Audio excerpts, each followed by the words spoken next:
You are not stuck in debt because you're lazy. You're stuck because your system is broken. Your salary comes in, and 5 seconds later, your bills start screaming. And your credit card? It's not just a card, it's a leash. And every month, the rope gets shorter.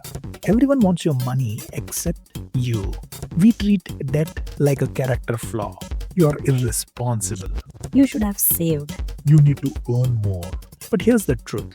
You don't have a motivation problem. You have a design problem. And motivation will betray you.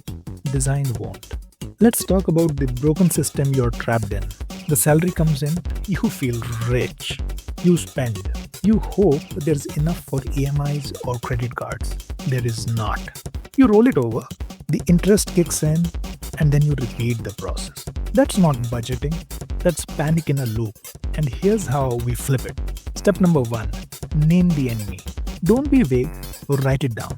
Every debt, every EMI, every revolving credit line, from the 24% credit card to your cousin's 30,000 that you borrowed in 2021.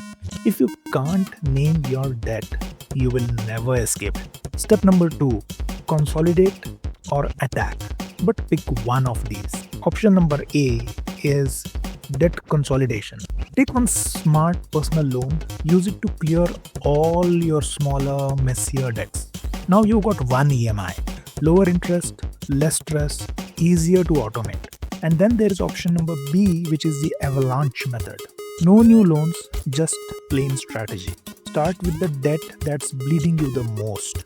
The one that has got the highest interest rate, you go attack that first. Pay minimums on the rest.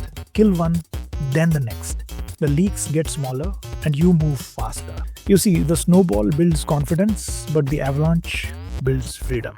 Step number 3. Make it automatic. The moment your salary hits, set up an auto transfer to cover that first target. This is your new rent.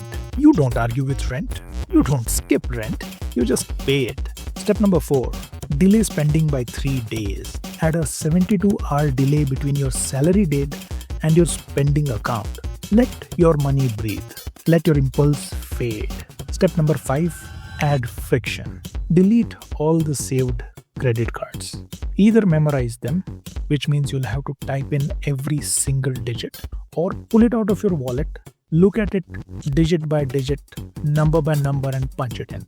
Flip the card and punch in the CVV. See how slow the processes become.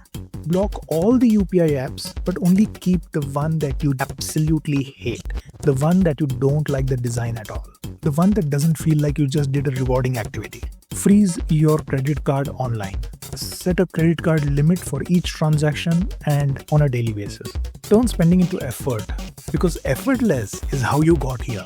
You're not bad with money, you're just outnumbered. The system that put you in debt was never built for you. It was built to keep you there. EMIs, no cost traps, minimum due psychology. But the system that gets you out, that has to be yours by design. Don't wait for a miracle. Don't wait for a raise. Design your way out. Start here. List your debts. Pick a strategy. Consolidate or avalanche. Automate repayment. Delay the dopamine. Make spending harder than saving. Because you don't need another hack. You need fewer leaks. Because you don't need more motivation. You need fewer distractions. Because freedom isn't earned, it's engineered.